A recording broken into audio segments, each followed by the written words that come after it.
Tres testigos, tres lugares distintos, tres historias imposibles. Bienvenidos, esto es Paranormal.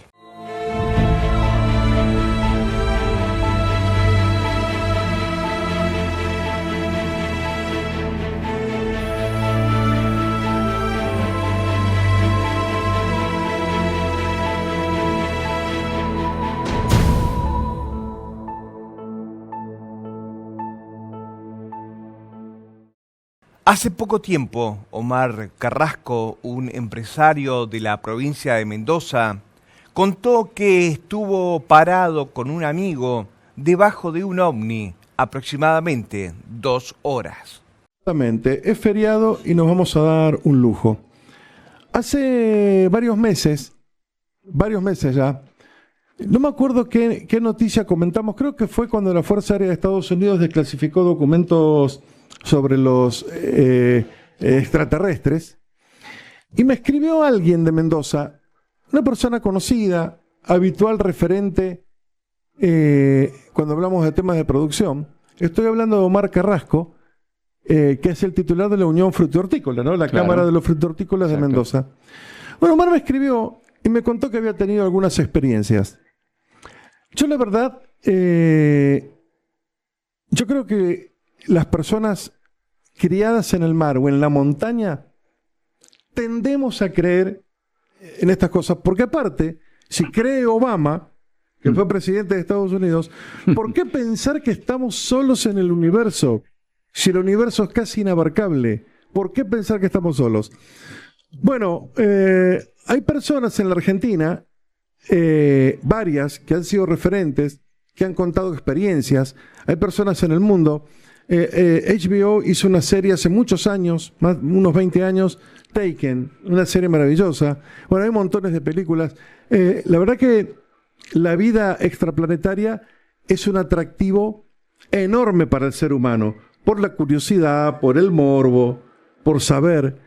Bueno, Omar Carrasco, él dice haber tenido algunas experiencias y avistamientos extraterrestres. Las ha escrito incluso en libros. No es que está contando un secreto.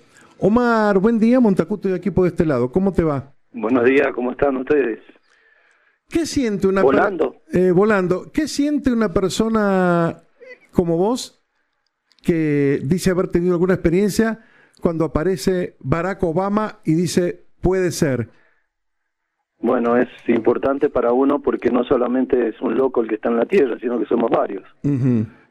Porque hay gente que esto lo toma como algo para burlarse, y realmente los que lo vivimos no es de la misma manera, ¿no? Mira, nosotros te vamos a escuchar sin juzgar, sobre todo porque esta es una zona, siempre se dijo que en Uspallata hay un portal, siempre se habló de que Mendoza tenía alguna conexión.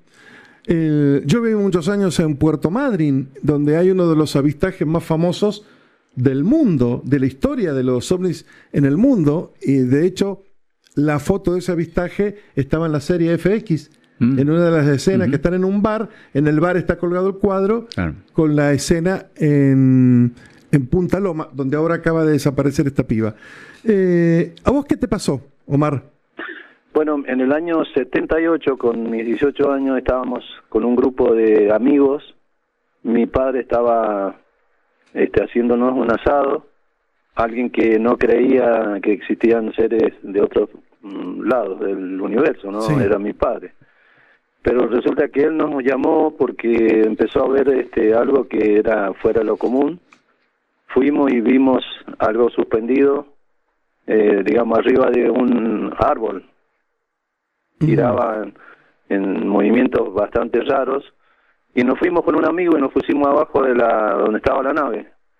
Estuvimos cerca de 2 horas, viviendo, mirando cómo cambiaba de luces, cómo giraba. Esto exactamente, la verdad que fue algo que nos marcó. ¿Esto exactamente dónde fue, Omar? En Lulunta, en el río Mendoza. ¿Pudieron calcular o tener una idea de a cuántos metros estaba? Porque a mucha gente le pasa que cuando ve estos fenómenos es imposible determinar la distancia. Y sí, es un poco fuera de lo común, pero ponerle, a mi entender, unos 30 metros de suspendido en el aire, ¿no? ¿Y qué pasó en esas 2 horas? La verdad que pasamos el tiempo mirando, pero no nos dimos cuenta que eran 2 horas. Ujú. Nos dimos cuenta porque los compañeros nos dijeron, che, tuvieron 2 horas ahí abajo, y para nosotros no había sido 2 horas, pero bueno, esa es una percepción del tiempo que nosotros tuvimos, ¿no? Esa fue la primera vez que vimos una nave, y después también hemos visto, nos ha tocado en Ongamira, en Córdoba, y en el Uritorco, ¿no? Que hemos Pero ahí tenido... ya fuiste a ver, fuiste a buscar. Claro, es diferente, lo otro se presentó. Ujú. ¿Y ahí qué te pasó en el Uritorco? En el Uritorco tuvimos unas noches en el año 2000, y la verdad que fue fantástico ver cómo venían unas luces y se metían debajo de los pies nuestros, arriba del cerro, ¿no? Estando nosotros arriba del cerro, las naves venían y se metían ahí como si pasaran a la 4ª dimensión, una cosa así. O sea, es un poco fantástico a lo mejor lo que se dice, pero realmente lo hemos vivido. Claro. ¿Y había alguna similitud entre lo que vieron en el año 78 y lo que vieron en el año 2000? Una de las naves era similar. ¿Y al estilo plato volador, como ha construido Plato la historia? volador con doble ventanilla, claro. Ajá. Omar, cuando tuviste esos avistajes y después los contabas, ¿cómo reaccionaba tu entorno, tus amigos, tu familia, los medios? Algunos, ¿O es bien. ¿Es la primera vez que hablas en un medio de esto? Es la primera vez. Ujú. ¿Y cómo reaccionaba tu círculo más cercano? La mayoría me creía. Hay un pequeño sector que no, porque a lo mejor no han tenido la experiencia de poder vivir ese momento, porque bueno, por miedo a que lo tilden de desubicado, de loco, algunos, pero la mayoría positivo. ¿Y esos avistajes te producían miedo? No, para nada. ¿Y qué sentías? Me sentía emocionado. Ujú. ¿Y después de esa experiencia en el año 2000, te pasó algo más? Sí, bueno, fue en Ongamira, que tuvimos con mi esposa, nos sacan una foto y atrás, cuando se revela la foto, sale suspendida una nave. Ujú. Omar, ¿y alguna vez buscaste la explicación? Digo, porque no a todos le pasa tener 3 experiencias de este tipo. ¿Había alguna casualidad? ¿Crees que tenía que ver con vos? Digo, ¿alguna vez fuiste a buscar el significado de lo que te pasó? Qué buena pregunta, che. Qué buena pregunta. No lo hice. Ujú. ¿Y hoy qué crees? ¿Qué puede ser? Puede ser que puedo entrar a buscar un poco más de cosas. Ujú. ¿Qué te estás guardando, Omar? ¿Te estás guardando algo? Ya estás hablando. Pero más? bueno, ¿Qué más pasó? es que han pasado cosas. A ver. Han pasado cosas. Estuve en una oportunidad en una persona que había sido llevada y la dejaron en el puente Barranca de Maipú. Ajá. Y ¿Una persona bueno, abducida? sí. ¿Y cómo fue ese contacto? ¿Cómo te contactó? ¿Cómo te lo contó? Caminando él sobre el puente del río Mendoza, me hace parar. No sabía quién era. ¿De noche, Me de paro día? para- ¿Cómo? ¿De noche, de día? De día. De día. De día. Ujú. En la mañana temprano. Y era uno de los que manejaba las camionetas de YPF Ujú. que hacían los controles en los pozos del ¿Te acordás, río Mendoza. ¿Te acordás el año? No en este momento. Ujú.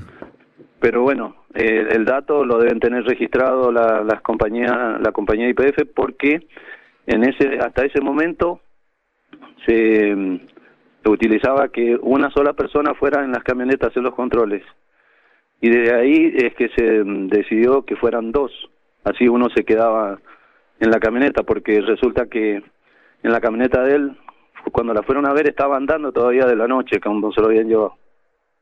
Nunca había pagado la ¿Y qué camioneta. te contó este señor? Muchas cosas, que la vamos a dejar para la próxima. No, bueno, Dame ese changüí. bueno, pero contá algo. ¿Lo torturaron? ¿No le hicieron nada? ¿Le preguntaron? No, torturaron no, sino que le hicieron como un cuestionamiento de preguntas y cosas. Una pregunta, decinos una pregunta que él sienta que le hayan hecho. Dejémoslo ahí, por favor. Bueno. Omar, ¿y vos tuviste la posibilidad de ver algún ser más allá de estas naves? No. No. Ni sentir así una presencia extraña. No, la que te digo la hemos visto materialmente, digamos, no, porque muchas veces la gente ve luces y cree que es una nave. Entonces, ¿la vieron? Bueno, puede que sí, ¿no? Nos está escribiendo mucha gente contando que ha visto o una nave o alguna otra cosa. Omar, después de el contacto con esta persona que dijo, este trabajador de una petrolera de YPF que te dijo haber sido abducido y que yo espero que algún día lo cuentes o lo escribas, ¿tuviste algún otro contacto, alguna otra referencia, alguna otra persona te buscó? ¿Volviste a ver una nave? Sí, mucha gente me ha buscado por eso. Pero trato de ser lo más cuidadoso posible con el tema porque es un poco...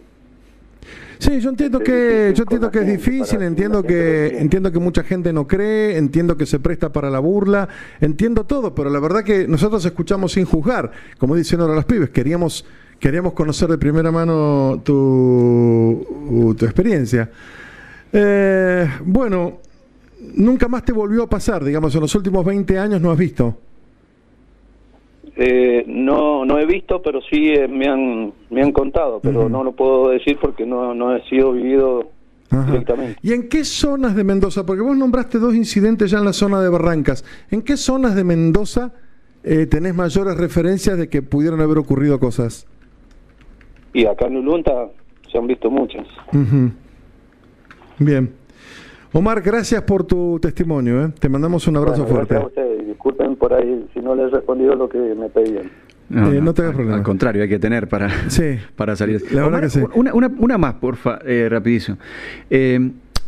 Conocemos que aparte de tu actividad productiva y de dirigente de lo frutihortícola, tenés toda una familia detrás de artes marciales, de actividades de meditación. Digo, tu vida no es común, tiene mucho atrás de entereza moral.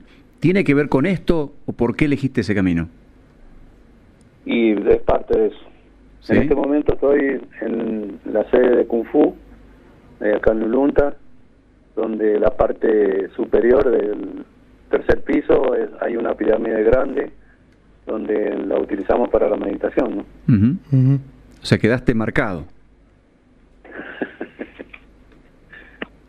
Bien. Bueno, muchas gracias por la pregunta.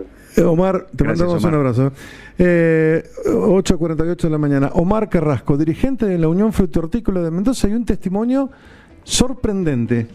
Realmente sorprendente. ¿Patito? Sí, Daniel, soy camionero y todas las noches cargo en Pareditas y todas las noches se ven luces extrañas mirando hacia el sur, las he visto, yo y toda la gente que estábamos cargando, y eso pasa todas las noches. Bueno, pero ojo, Daniel, que también cuando las noches están lo suficientemente oscuras y hay luna nueva, ves claramente los satélites, el tránsito de satélites lo ves. Eso también es cierto, bueno, ¿no? Pero hay varios oyentes, Justino Coria, en el streaming, es cierto, hay cosas y sucesos y no se pueden describir, son experiencias únicas. Tío Sam también cuenta que vio en la zona de Uspallata, en la zona de los petroglifos, también situaciones extrañas. Hice el servicio militar en Uspallata en 1987 y allí viví experiencias relacionadas con fenómenos ET y paranormales. En el Cerro Montura, en la cima, se observan luces en movimiento en la zona, y cuenta más experiencias en el streaming. La verdad que se han prendido en el streaming y en el WhatsApp. Denny Will dice: Graciela, estuvimos en Capilla, vimos 6 naves con mi esposo, le creo totalmente. Cristina dice: les cuento que todas las noches hace más de un año veo luces como si fueran estrellas que aparecen, se mueven un trecho y desaparecen en intervalos. Soy de Maipú y esto lo veo en el cielo del Ulunta. Bueno, yo quiero aportar esto. Le pido a la gente que seguramente está escuchando la radio, que nos alquilaron la cabaña el fin de semana en Uspallata, que me manden la foto del dibujo al carbón que hay en el patio atrás de la cabaña. Porque yo lo vi y me quedé sorprendido. Después, como estaba con el rock y todo, que eso se me fue. Pero con el traje de un niño, alguien había hecho un dibujo, se ve con un carbón de un asado que ha quedado, en el piso era el dibujo, de una especie de ser extremadamente largo, con una túnica muy larga, unas piernas muy largas, y una especie de orejas que llegaban hasta el piso. Sin ojos, nariz ni boca. Me llamó mucho la atención el dibujo y me olvidé de preguntarle a la dueña de la cabaña. Hace 50 años, un grupo de amigos llegó al dique La Florida en el Trapiche, en San Luis. A la madrugada, tarde, vieron bajar frente a ellos un plato volador. Todo comenzó una noche de febrero de 1978, a eso de las 5 de la mañana, cuando un grupo de pescadores llegados a la Florida, a 38 kilómetros de San Luis capital, se encerraban en su mundo para una noche de pesca. El platillo eleva y pasa por sobre nosotros solemnemente, muy despacio. La juntada había sido planeada un par de días antes entre Pedro Sosa, sus hermanos Ramón y Genaro, Manuel María Álvarez, Jacinto Lucero y Regino Salvador Perroni. Cuando el operativo pesca se puso en marcha, Pedro y Genaro se encargaron de las compras para la cena. Se fueron por la ex Ruta 20. En esa época no había autopistas y rápidamente recorrieron la distancia que separa San Luis del Club Náutico de Pesca La Florida. Punto final del recorrido pactado por los 6 para la expedición. Alegres, contentos, expectantes y felices bajaron del auto, recordándose entre ellos de que no se hubieran olvidado de nada, menos de las carnadas. Todo el grupo, menos Perroni y Lucero, que son cuñados, siempre andaban juntos y cuando podían hacían excursiones de pesca a distintos espejos de agua de la provincia. Eran amigos de la pesca, aunque sus actividades laborales diferían. Genaro Sosa, Salvador Perroni y Jacinto Lucero eran empleados del Banco de la Provincia.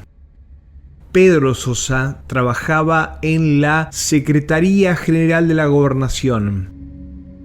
Manuel María Álvarez, de origen paraguayo, pero ciudadano argentino, era empleado de Aerolíneas Argentinas, y Ramón Armando Sosa, operario en la Cerámica San José. Habían hablado previamente con un empleado del club de apellido Rodríguez para que les prendiera el fuego y les preparara unas empanadas para comer mientras esperaban el asado.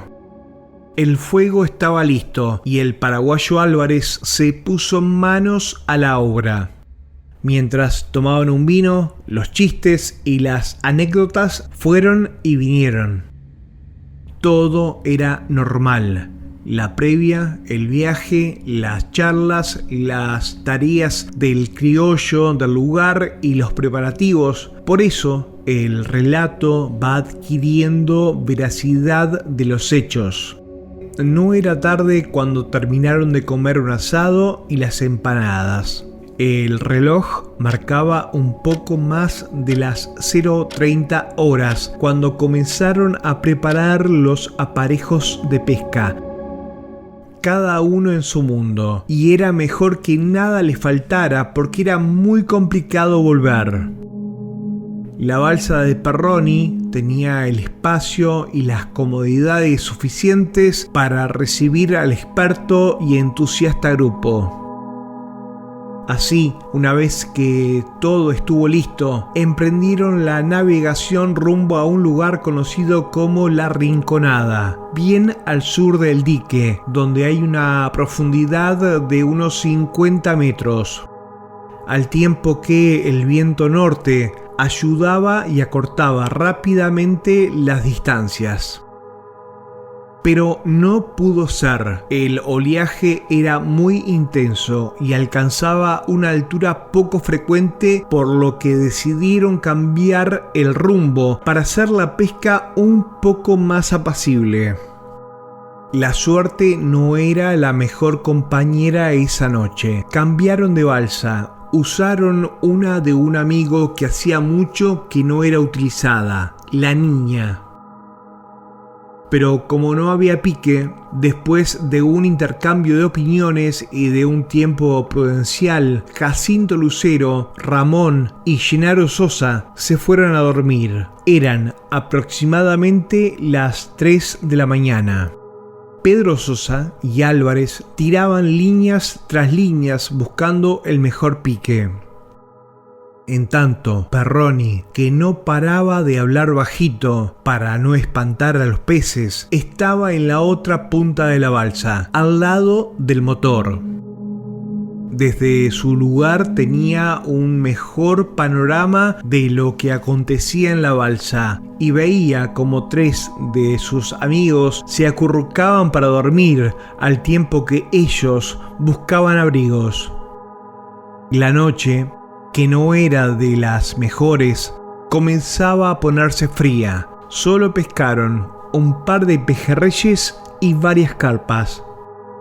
Todo siguió normalmente. Era una jornada de pesca nocturna como tantas otras en la vida de estos amantes de la paz, el relax y la tranquilidad. Todo estaba tranquilo y pasaba como en las películas.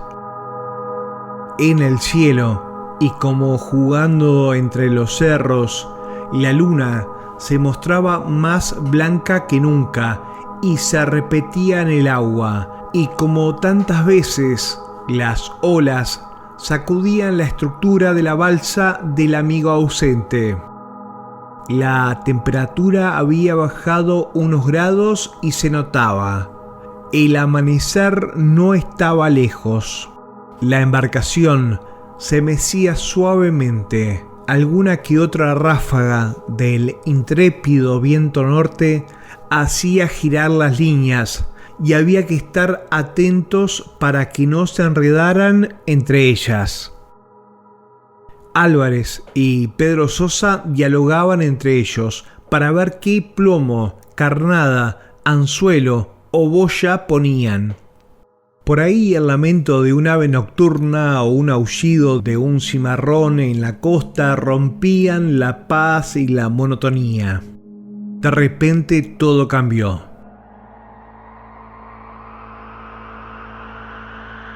Antes de las 6 de la mañana de ese 4 de febrero ocurrió lo inesperado, lo inimaginable, lo increíble.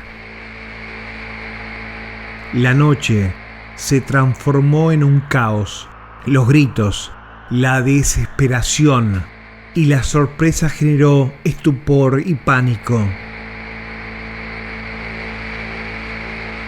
El primero que vio una luz enceguecedora fue Perroni, fugaz, intensa y sorprendente por su velocidad. Cruzó el cielo por detrás de la barca, dejando todo blanco, produciendo una ceguera temporal en el espacio, haciendo desaparecer el paisaje por escasos 20 segundos. Todo ocurrió como por arte de magia. La luz parecía que salía de un cerro cercano, a unos 20 metros. Los hermanos Sosa, Ramón y Genaro, que se habían ido a dormir un rato antes, se despertaron y a los gritos despertaron al amigo que estaba a su lado. En un principio pensaron que era una estrella, como tantas otras que habían visto, pero esta era distinta. La potencia, la intensidad que emanaba de esa luz le llamó la atención. Y sin perder su asombro, nada dijeron, quedaron mudos. Manuel Álvarez y Pedro Sosa también se vieron sorprendidos y enfrentaron lo insólito. El enorme resplandor los iluminó y pudieron observar que se trataba de un objeto volador no identificado. Un aparato metálico sólido que tenía la forma de un plato hondo invertido, que irradiaba de su parte baja una luz blanca y de su parte superior luces de colores verde esmeralda y rojo granate. Y cuando veo una luz en el agua, o sea, que salía detrás de nuestro, donde estamos pescando. Estaba suspendido en el aire, sobre un terreno en declive, a unos 3 metros de altura del suelo y medía unos 15 metros de diámetro. Primero que pensamos que era un platillo volador, la conclusión claro, esa es la conclusión que sacamos. Sí. Un destello de luz y todo, cuando partió. Claro, nosotros ya estábamos en la orilla del agua. Y salió a ver la nave, cuando ella saliendo ya se iba perdiendo la nave. En ese momento apareció en escena una escalerilla del tipo Fokker, por la cual descendió un ser de forma humanoide, de unos 2 metros 10 de altura. Bueno, cuando giré a la derecha, venía bajando un ser, que se veía un ovni que estaba allá, venía bajando la escalera, venía un ser bajando hacia nosotros y se veía luces de atrás y era un hombre así de estilo así como un tipo alemán, André con escafandra. Sí, no sé, yo no sé, para mí que era un ser de otro mundo, porque Claro, yo lo veo un hombre alto, ¿viste? Se veía brilloso por la luz. Estaba vestido con un traje brilloso, ajustado al cuerpo, de color plateado luminoso. Sobre su cabeza llevaba colocada una especie de escafandra transparente que dejaba ver sus cabellos rubios y sus facciones. Escafandra, que nunca lo ve uno, un impacto que le veía la cara, más la cara, pero se lo veía brilloso la parte que le daba la misma nave. Era tal la sorpresa que nadie atinó a nada. Quedaron estupefactos, inmóviles, sin palabras y sin saber qué hacer. Se veía adentro una lucecita y la ventanilla que se veía. El ser, después de salir por la escalera, caminó por el terreno o se deslizó hacia la orilla del lago. Todo esto a escasos 15 metros de los pescadores. Sonriendo, el extraño colocó sus manos enguantadas en una especie de guantes sin dedos hacia adelante, con las palmas hacia arriba, en un gesto característico de amistad y de posición yoga, lo que vendría a ser un gesto universal de dar. Luego de efectuar este gesto, giró, se dirigió a la escalerilla, ascendió por ella y se introdujo dentro del aparato. La portezuela se levantó y cerró el agujero que había abierto para colocarse en el suelo. Al cabo de entre 20 y 30 segundos, el aparato se elevó y con rumbo noroeste se perdió en las serranías de San Luis. Pedro Sosa estaba muy impactado por lo que veía, pero observó mucho menos del humanoide que Álvarez, que era más descriptivo. Los 3 pescadores dormidos se despertaron por los gritos de Perroni y todos vieron el objeto ya en el cielo, haciendo el trayecto a las serranías próximas, exactamente hacia el lugar donde primitivamente querían pescar. Estaba durmiendo y cuando yo me levanto me despierto por el ruido de toda la gente que se movían ahí en la balsa. Yo veo un aparato correr, ¿viste? Y al verlo correr, lo único que yo vi correr, y entonces se mete así como en una otra atmósfera, que decir, ¿no? Con respecto al objeto, los testigos difieren en los pequeños detalles de las características luminosas, pero todos coinciden en la potente luz que vieron tan cerca de ellos y a sus espaldas. Por un lado, Gennaro Sosa decía que el objeto tenía una aureola amarillenta. Ramón Sosa aseguraba que era una luz fluorescente. Pedro Sosa expresaba que tenía diferentes colores que giraban llegando al blanco. Para Jacinto Lucero era una luz blanca muy intensa, mientras que para Álvarez y Perroni el objeto iba dejando una estela luminosa. Se forma una aureola. Y al entrar se formó una aureola y después se fue disipando. Todos coinciden en la forma circular fundamentalmente. Los tres pescadores que se despiertan ante el hecho, pero los otros tres, los que prácticamente ven el aparato sobre el pequeño cerro, advierten la forma de plato sopero invertido con una especie de alerón o anillo en el medio, que luego de elevarse va dejando una estela luminosa.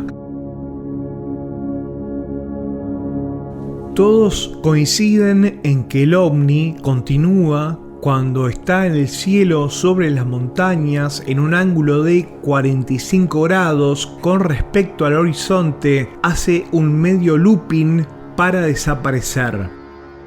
No se pierde de vista, sino que desaparece, dejando un círculo luminoso blanco que se va agrandando paulatinamente para luego perderse.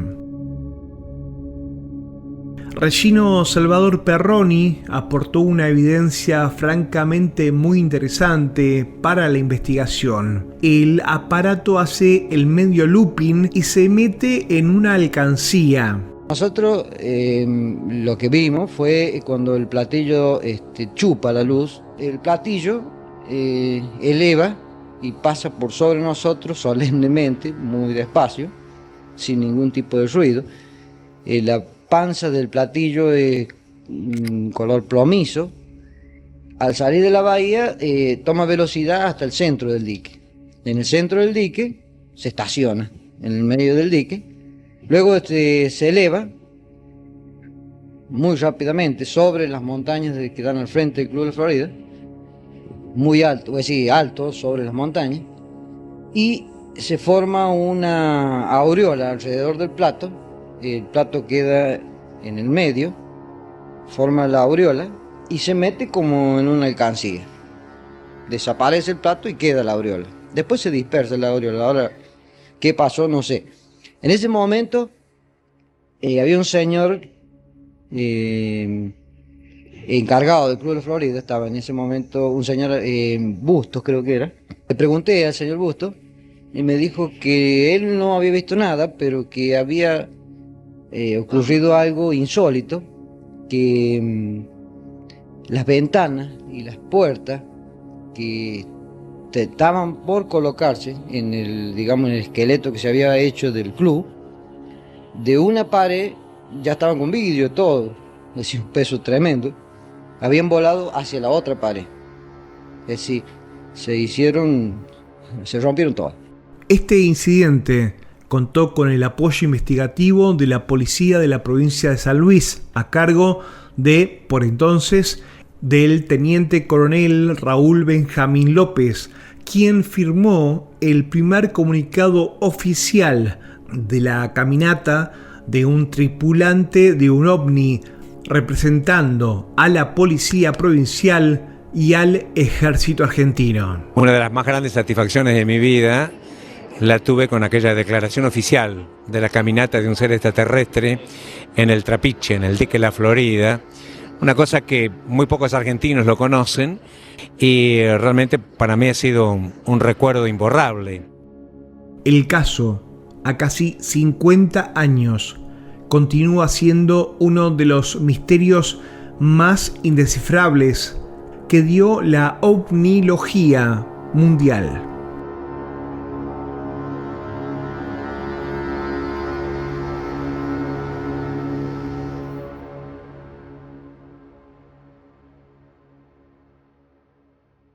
Y este año, 2026, una fotógrafa, Eve Díaz, de la localidad de Clemente Onelli, en la provincia de Río Negro, fotografió algo totalmente sorprendente. Un haz de luz que descendía misteriosamente desde el cielo, cortando la noche. ¿Cuándo pasó todo esto? ¿Cuándo pasó lo de la foto?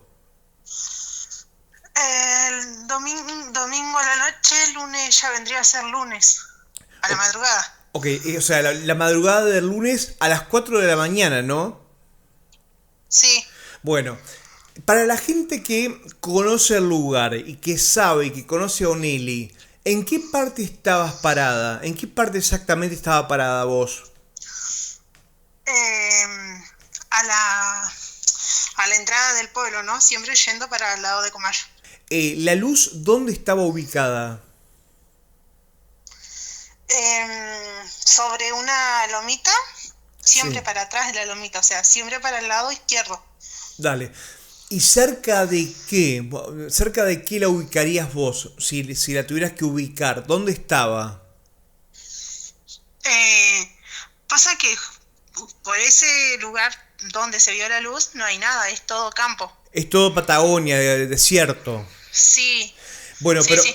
pero digamos, de día, ¿yo qué vería ahí? ¿Una lomita? De día podés ver el pueblo desde esa lomita.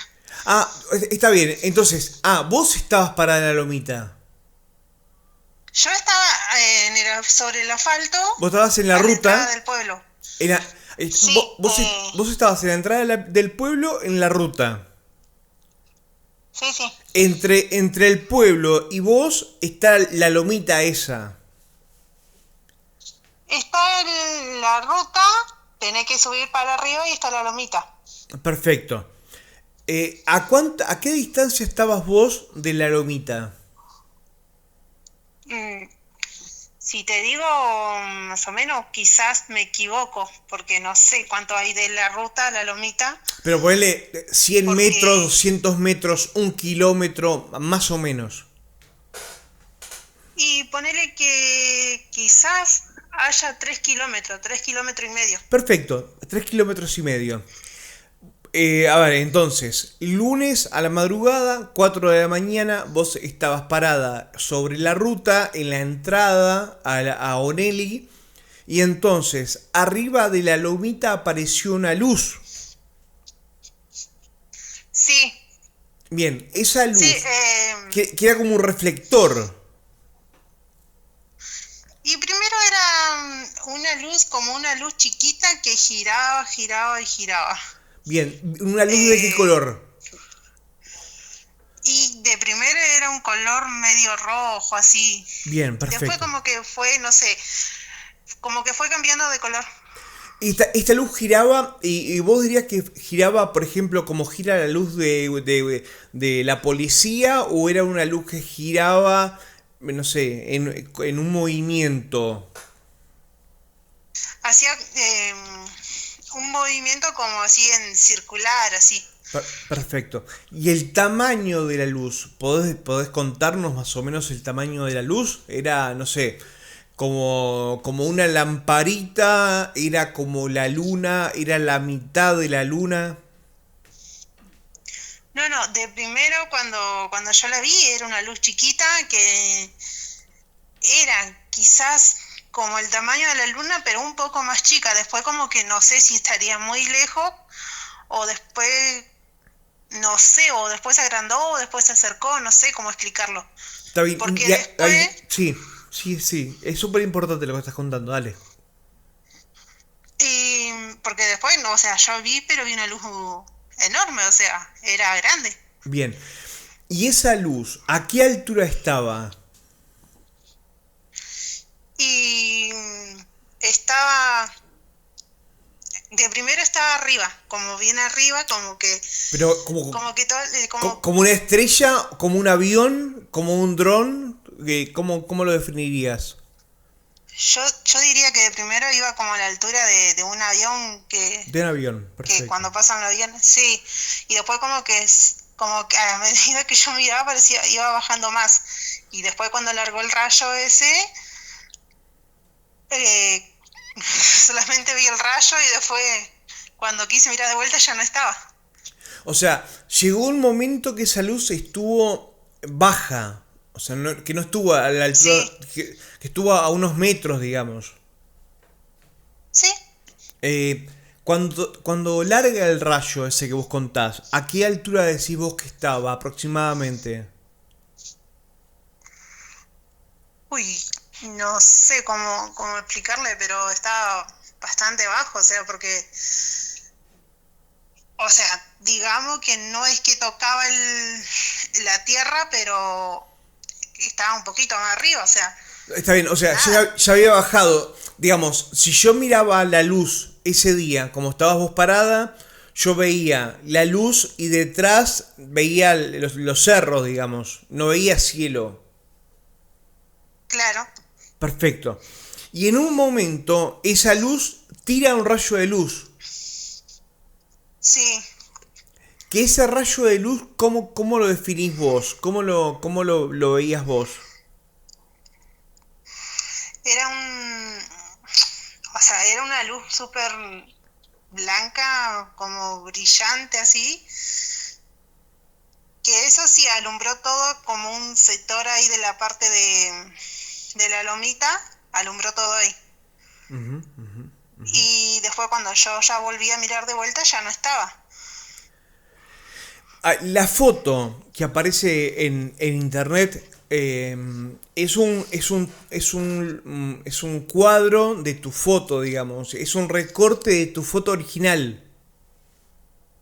Claro, Entonces, lo que esa luz está marcando es un lugar descampado, desértico. No es que señala a Onelli, al pueblo. no. No, esa parte es todo campo. Ok. Y después que vos sacás la foto, ¿cuánto dura para que puedas sacar la foto? Em, no, yo saqué la foto y después como que quise volver a hacer zoom de vuelta como para ver qué era y ahí ya se había perdido. ¿La foto está tomada desde adentro de un auto, por ejemplo, o es tomada directamente sin vidrio de por medio? No, sin vidrio de por medio, no había nada. Estaba yo parada ahí y pasa que también el teléfono se me movía, todo eso, y bueno. Ah, es un teléfono, no es una cámara. No, es un teléfono. No tenía la cámara Pero, en mano. no, pero está bueno que lo cuentes, digamos, porque nada, es la definición de un teléfono, ¿no? Porque cuando surge esta historia, y bueno, que era fotógrafa, como la imagen estaba muy pixelada, uno podía pensar que por ahí era un error de la cámara o algo, pero es un teléfono, o sea, vos lo que tenías a mano vos es un teléfono. Cuando vos sacás el teléfono, vos lo que estabas viendo vos directamente con los ojos, es lo mismo que aparece en la imagen.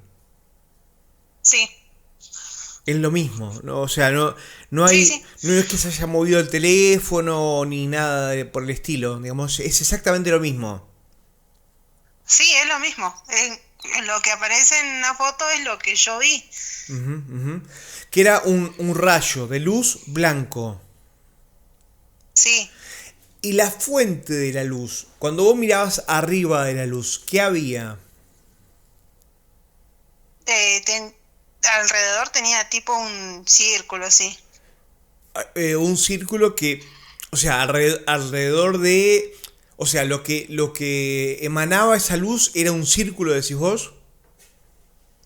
Claro, sí, porque era como una luz redonda y afuera de esa luz redonda tenía tipo un círculo. Negro. Sí. ¿O qué color? Sí, era como medio negro, sí, era un color oscuro Ujú. que fue en ese momento porque yo quería sacarle la foto a eso, Sí. que cuando intenté hacer más zoom fue cuando ya la luz no estaba. 3 historias 3 testigos y un misterio que los une. Soy Marco Bustamante. Buenas noches.